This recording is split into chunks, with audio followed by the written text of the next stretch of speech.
Hello and welcome to Mapping the Zone, where we discuss large, dense books typically. Usually the works and context of Thomas Pynchon, but not today. Today we will be answering an age-old question, a question that has plagued humanity for generations. It was first posed by DJ Snake and Little John, and it is turned down for what? We will be exploring what we should turn down for and what we should not turn down for, what it means to turn down, what it means to turn up, and everything related to that. No, we're going to be talking about M. John Harrison's Kefahuchi Tract trilogy, which consists of the novels Light, Nova Swing, and Empty Space, A Haunting.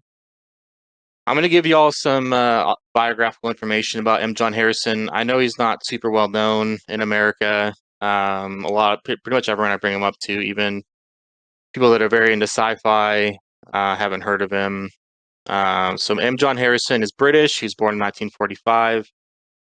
He's technically part of the sci-fi new wave, although he's a little bit young. He's younger than a lot of new wave authors. He began publishing sci-fi stories in 1966. He pretty quickly became involved with Michael Moorcock's New Worlds magazine. Michael Moorcock is a pretty famous editor and writer. He's kind of bigger in fantasy than he is in sci-fi, but he writes some sci-fi. And Harrison began publishing novels in 1971. His first major works are the Viraconium sequence, which starts with the Pastel City. Those books are similar to Book of the New Sun by Gene Wolfe, and I think we're probably an inspiration for Book of the New Sun. And like Book of the New Sun, Harrison's Viraconium sequence was probably influenced by Jack Vance and Jack Vance's Dying Earth tetralogy, which is a mix of sci-fi and fantasy, and is, like I said, about the Dying Earth. I actually just started reading the Dying Earth tetralogy by Vance, and it's quite good. It's more fantasy than sci-fi, but I guess I was reading this. I guess D&D took a lot of the rules about magic in D&D are stolen from Jack Vance, I guess, or largely inspired by Jack Vance. Anyways, so Harrison's first space opera was the Centauri device. It was kind of like the Kefahuchi Tract trilogy. It's a send-up of or parody of the space opera genre. So Harrison published two books about rock climbing in the mid to late 80s. Around that time, he said he was abandoning sci-fi, I guess probably in favor of a more literary fiction approach. That being said, Light, which is sci-fi and is a technically a is it's a space opera, but it's also a parody of the space opera genre, kind of like how Snow Crash is cyberpunk, but it makes fun of cyberpunk. Maybe be a good analogy there. So Light first appeared in 2002. It was the co-winner of the James Triptree Jr. Award. Nova Swing came out in 2006. It won the Arthur C. Clarke Award and the Philip K. Dick Award. And then Empty Space, A Haunting came out in 2012. Harrison published The Sunken Land Begins to Rise Again in 2020, I believe. Of the four books I've read by Harrison, that's probably his most Pynchonian. It's very English. It's kind of a pastoral in some ways. It features a conspiracy that has like fishmen and the reversal of the land and the sea. The conspiracy is very nebulous, kind of like how it is in a lot of Pynchon novels, where we get a lot of clues, a lot of hints, but nothing concrete. I would recommend that book, The Sunken Land Begins to Rise Again, pretty You read highly. that I like really last enjoyed it. year, right? Yeah, I did. Yeah. Um, so yeah, we'll get into the Kefahuchi Tract trilogy. So it begins with Light. Light features three storylines that may or may not converge by the end of the book. Um, the first storyline is set in 1999, right on the verge of the new century, and it's about a guy named Michael Kearney, who's a theoretical physicist. He's also a serial killer who kills at the behest of a Shrander, a being called a Shrander. The Shrander is kind of a demon or something like that. And it's kind of unclear. I mean, the Shrander also shows up in the other two storylines and is maybe not quite as demonic in those. It takes the appearance of. I guess that's kind of a spoiler, so I won't get into it actually. But Michael Kearney is on the verge of a breakthrough with I don't really I'm not big into physics, but I think it's something to do with quantum computing. That storyline has some cyberpunk elements where different corporations are vying to steal their Michael Kearney and his business partner's idea. Um, Second storyline is about a woman named Syria Mao Genlicher, Genlicher, who's a pilot of a so-called K ship, which is a highly advanced spaceship. She is in pretty much every way, literally like a part of the ship, and has been since the age of 13. She decided to do that, become a K ship, basically, to run away from her family. Um, and the description of how she became a K ship is pretty haunting because they like strip organs from you and like hook up all this stuff to your brain. And I'm not describing it very well, but it's pretty haunting and gnarly and body horror ish. And the third storyline is about Ed Chianese, who's a space adventurer who is infamous for his escapades around the Kefahuchi Tract. Um, Kefahuchi Tract itself is an anomaly that is, quote, a singularity with no event horizon, end quote. Syria and Ed are also haunted by the seemingly demonic Strander. Um, and the Ed and Syria storylines happen around 2400 AD, so about 300 or 400 years in the future. Yeah, the serious storyline, it's mostly just about her going around in her ship and the different people that are she picks up and the different people she encounters.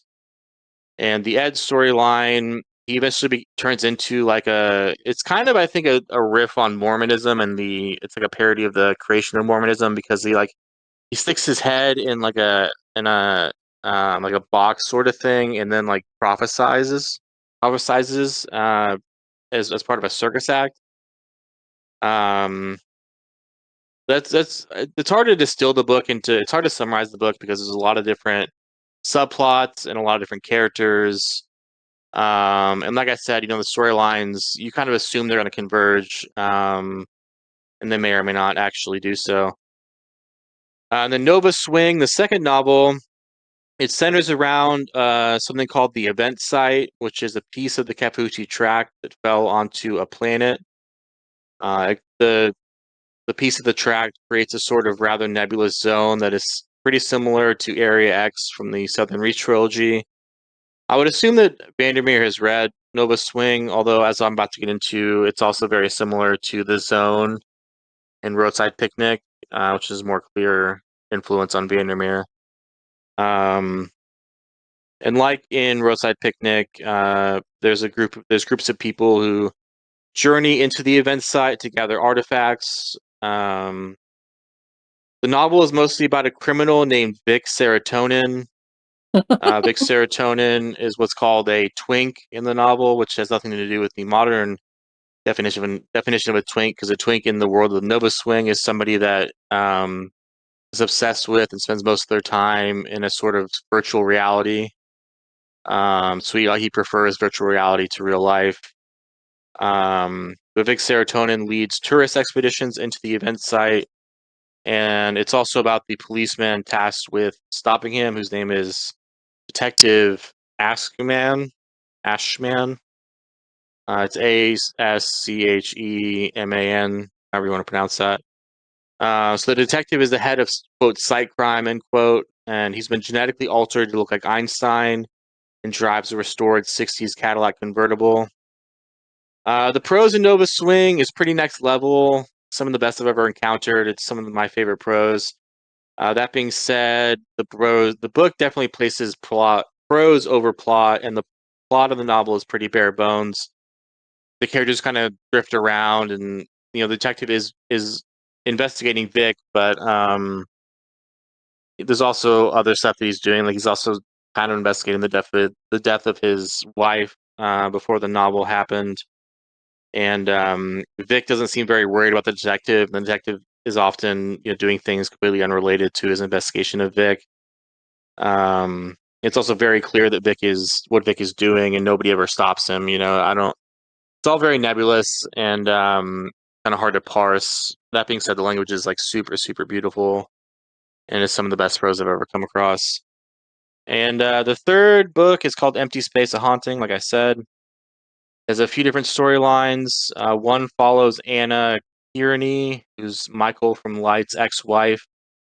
Um, she is featured in Light some, even though they're divorced. Anna and Michael, they still are in each other's lives, still hook up.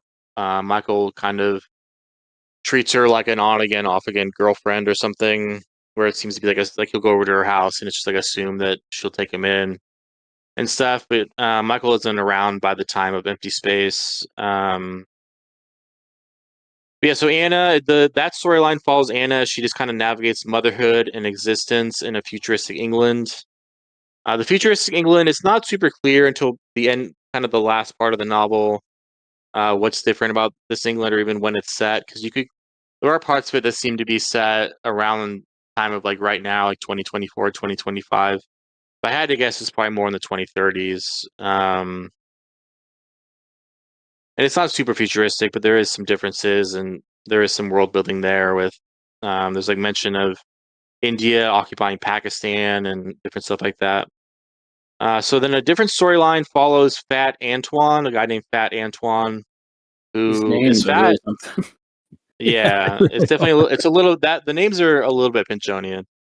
Um, the Fat Antoine, he was fat in Nova Swing, but he's no longer fat in Empty Space. We still call that.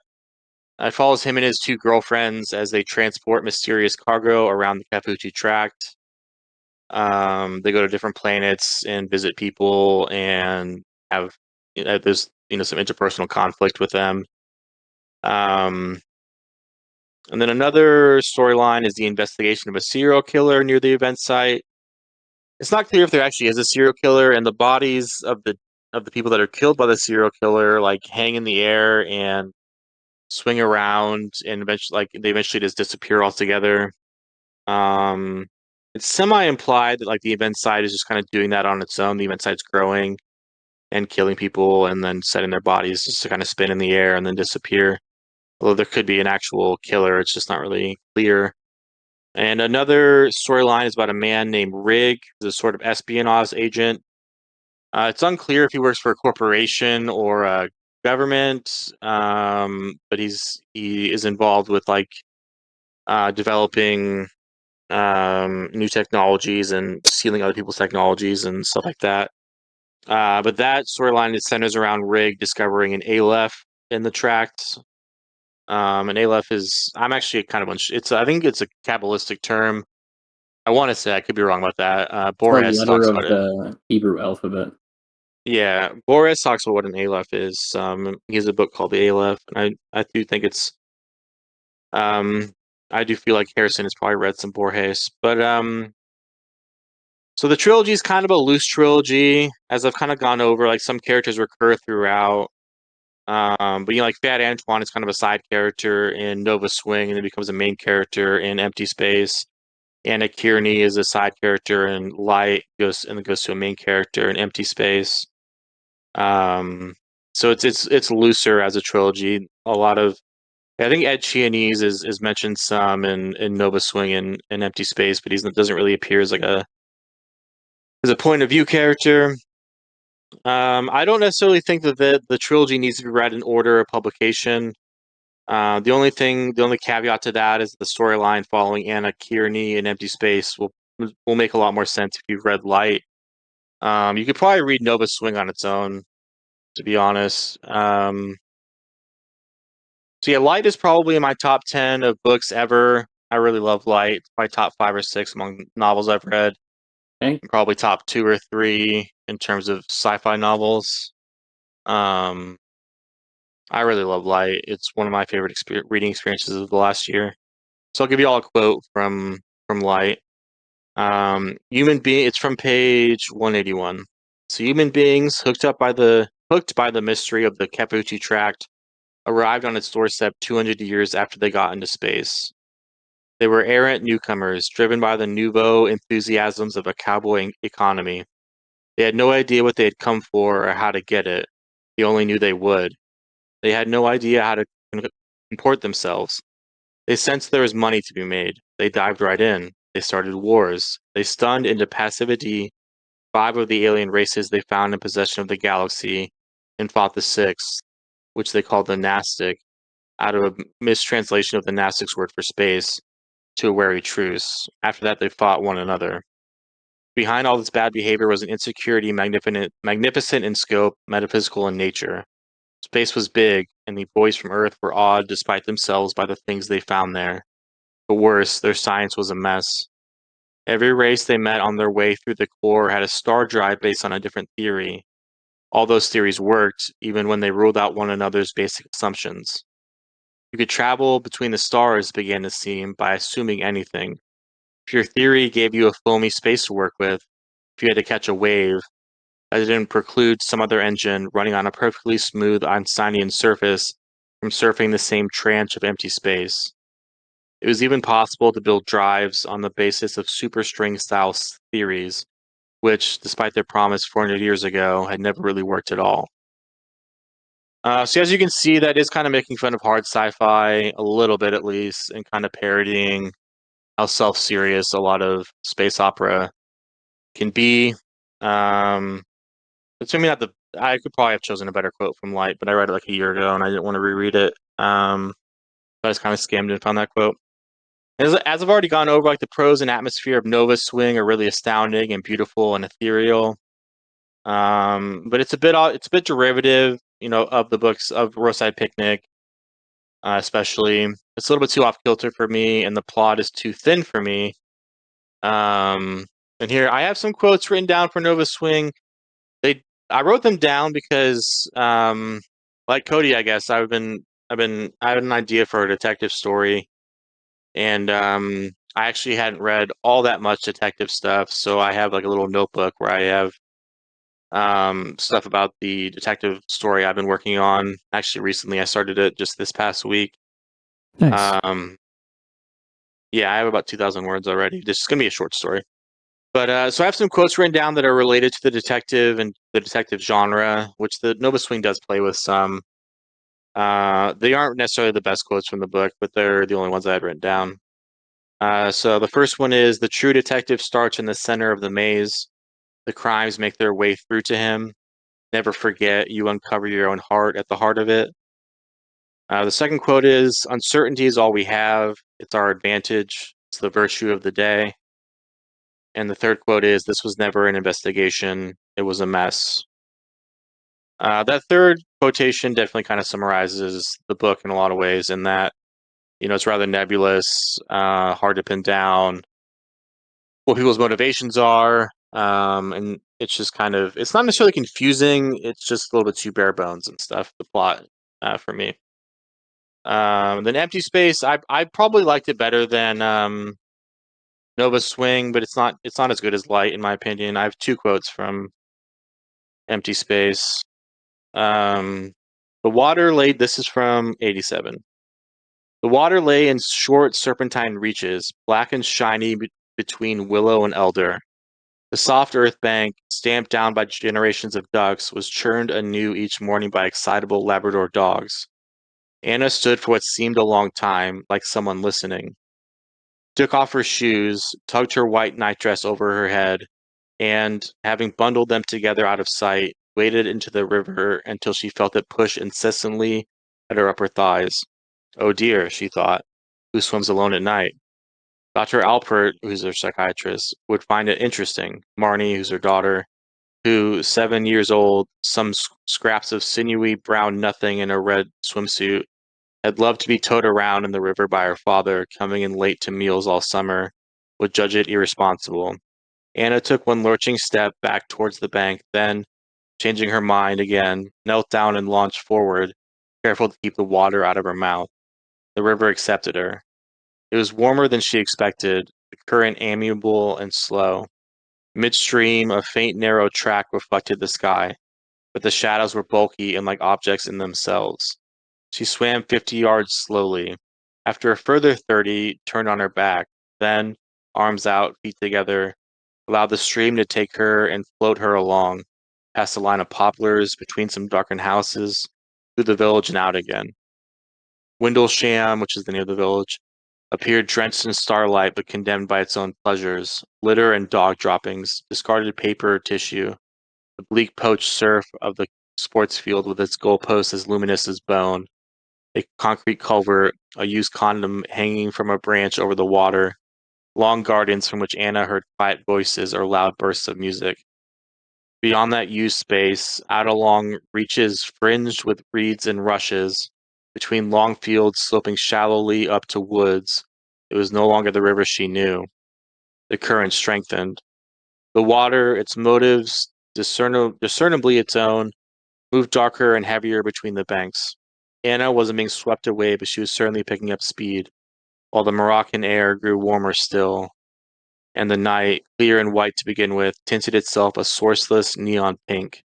Pink, then blue, then both, then neither, a color as faint and sourceless as neon seen a street or two away, as if the fields themselves were gently broadcasting it. It goes on from there. The part in that an empty space where she's swimming down the river is some of my favorite prose that I've come across in recent times. Just really beautifully done. And Anna's character is typically pretty. I mean, she's odd. She's taking a swim in a river, getting naked and skinny dipping in a river. I think it's you can probably assume it's past midnight. But she does a lot of weird stuff throughout the novel. But that part is kind of one of the more cogent and more human parts of the novel. I really love the part where she swims. I could have continued on for a while. But anyway, the second quote I have is from page 155. When the Kefahuchi Tract expanded in what came to be known as the event, parts of it fell to Earth on planets all along the beach.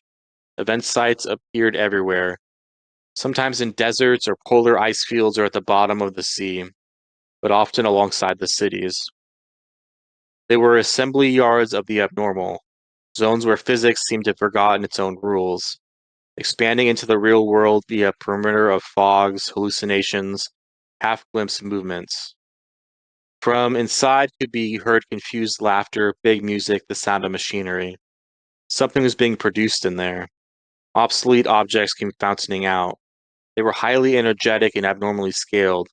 Reins of enamel badges, cheap rings, wind-up plastic toys, nuts and bolts, cups and saucers, horses and carts, feathers, doves, and black lacquered boxes, conjurers' props the size of houses. They burst into the air above the roof line, then toppled back and vanished. A blueprint unfolded itself across the sky, then folded itself up again and faded away. No one minded these illusions, if illusions they were, but artifacts and inexplicable new technologies came out of the event sites too, and sought a foothold on our side of things. Some of them are conscious and looked human. They wandered out into the cities and tried to become part of life. That was when things went wrong. EMC took an interest. Razor wire went up, the observation towers went up. Site crime and quarantine, known popularly as Quapo, became for a time the most powerful police forces in the Halo, second only to Earth military contracts itself. So yeah, overall the trilogy is super rewarding, I would say. I got a lot out of it. It's also very difficult.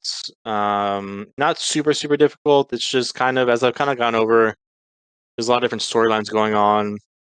It can be hard to kind of pin down what the point of some of the information that's being transmitted to you is. There's also a lot of, and I not from the quotes that I read so much, but in general in the series, there's a lot of what's basically, and I think intentionally, technobabble, where words are smashed together. Kind of more like words that are typically used in physics or in science are kind of smashed together.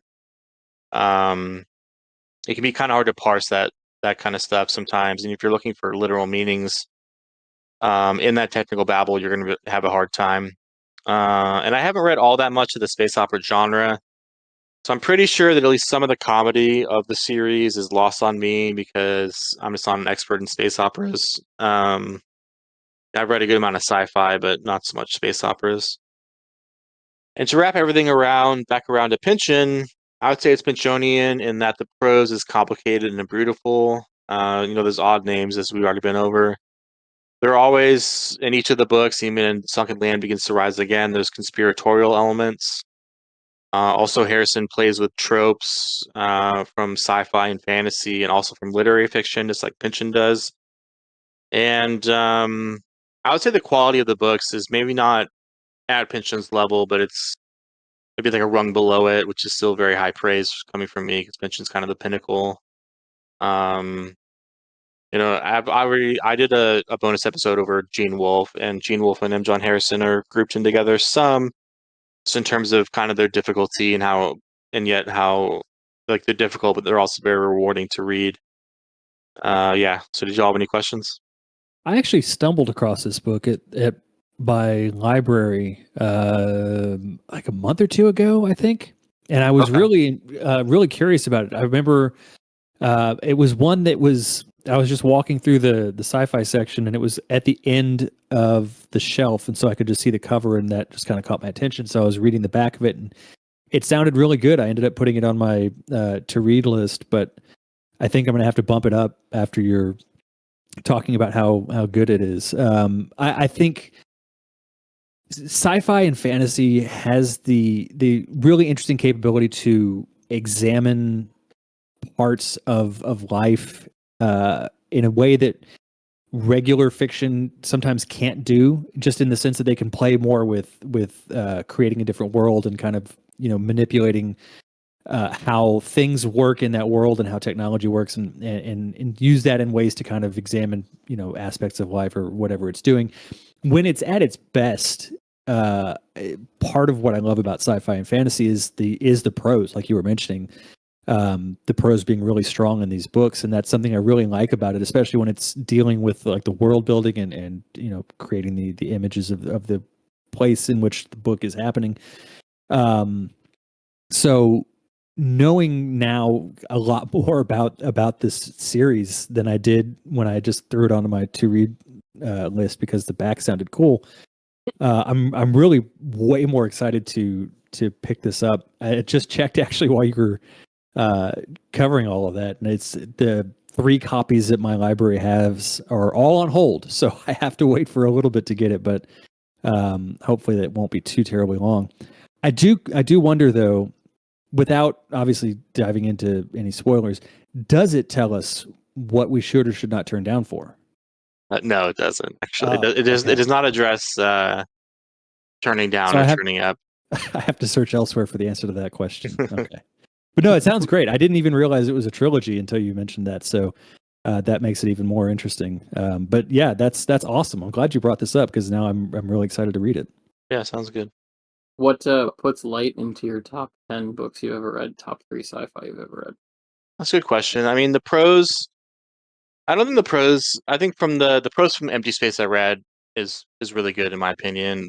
The pros from the section I read from Light is probably not the strongest prose section of that book, and maybe not even representative of the quality of the prose of that book. But the prose is really good. But it's also like it just had me like I wasn't necessarily on the edge of my seat, but it had me just super interested in the different storylines. It's kind of confounding at times. Like you follow Michael around, and it like he's just kind of living his life, trying to build. I think it's a quantum computer. I think it has to do with quantum mechanics and stuff. And then he just kind of randomly meets up with somebody, and then he just randomly like the Shrander appears, and he kills people with the I don't know. It's hard to kind of like. It's not necessarily. It doesn't scan as random, but it constantly surprises you. Mm-hmm. Um, and the world building is really exquisite. I would say in terms of it's just really well thought out, and like it especially the future storylines, it just kind of throws you in there and doesn't hold your hand, and it's just really high quality, I guess, is maybe the best way to summarize that. Is it's just there's I couldn't really think of any flaws in the book, at least with Light. um I wasn't sitting there like poking any holes in it. I was just constantly like, wow, this is amazing throughout the whole book. um and I don't like the parts where Ed is prophesying as part of the circus. It's just super absurd to picture somebody sticking their head in a box and shouting out predictions about the future in a circus set on a different planet 400 years in the future. It's just I don't. It's absurd and it's fun and it's complicated, and I just really enjoyed it. Where would you like? I guess maybe I don't have a good way of like explaining this question. Or would you put it in like the science fiction canon? Like, you like you can start out with science fiction with like Fahrenheit 451 or like 1984 or whatever, but then eventually there's like the more challenging science fiction novels later on down the road that you kind of get to, like your Dunes or your Hyperion or a bit more esoteric stuff. Would you put it more towards that end of kind of the stuff to read, like, or is it a bit more of an easier engaging read? Yeah, it's not. It's the opposite of pulp in a lot of ways. Okay. So I would definitely put it more on the Dune, Hyperion, Book of the New Sun, like that end of the spectrum where it's more complicated. You have to pay attention. Um, it's rewarding in the way that literary fiction can be rewarding, and that it's kind of an exploration of the human condition, Hmm. while also being an exploration of a world 400 years in the future for 2/3 of it. Um, yeah, I don't. It's not. I haven't read Hyperion. I do know some stuff about it. I don't think it's as literary as Hyperion is. It's not as kind of virtuosic or in depth as Dune is, but nothing is as virtuosic and in depth as Dune is. That's very true. I think you'd really like Hyperion in particular, Luke. Yeah, I own the first two at least, and I've been meaning to get to them. Yeah, definitely recommend. Yeah, Hyperion is great. I need to go back and reread that. It's been a minute. So you had mentioned that you thought that Nova Swing would probably work as a not necessarily standalone, but as an introduction to this trilogy, or at the very least, you don't necessarily need to read Light before. But do you think that M. John Harrison, who apparently has been writing since like the mid '60s, do you think these are a good introduction to his work? Do you think that they benefit from having some background understanding of his previous work? I think that these could be a good introduction to him. I mean, the only other thing I'd read by him is The Sunken Land Begins to Rise Again. And The Sunken Land Begins to Rise Again it's not I struggle with kind of classifying it in terms of genre, but I wouldn't call it sci-fi necessarily. Um, and I don't feel like The Sunken Land Begins to Rise Again is probably the best introduction to his work. I feel like Light is probably a better one, or even Nova Swing.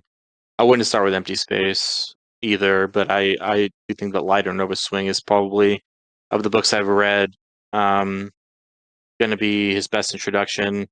The Second Land Begins to Rise Again is kind of more a book that I think you're either going to love or hate. And I do know that reactions to Light, looking at stuff on Reddit and stuff on Goodreads, is a bit more. I mean, all three of the books don't have like super high ratings on Goodreads, and I have seen some stuff about people not liking those books, but the complaints seem to be mostly that it's too complicated or difficult, where people are kind of going in expecting a more normal space opera type story or a more normal sci-fi story, and we're instead kind of slapped in the face with how absurd and out there the world is. I feel like And there's anyone even some. reading something called space opera shouldn't be allowed to have that particular critique of something. That's a good point. That's a good point. Um, I don't know, and I do know that I do know that his Veraconium sequence is pretty beloved. And that's definitely earlier in his it would be an introduction to kind of his earlier stuff. I have heard that the first book in the Veraconium sequence isn't as strong as what follows. Um, so yeah, I'm not 100% that even the Veraconium sequence, if you start at the beginning, would be the best introduction. But if I were to start with him, I'd probably start with Light. Okay, thanks.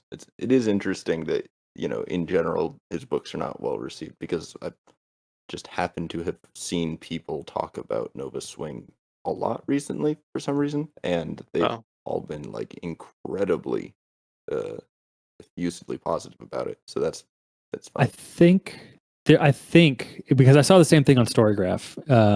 I think what it is, I've noticed this especially in the sci-fi fantasy genre. There's always a subset of fans that are they operate in this sort of binary of it's either really good or it's absolute garbage. There's no in between.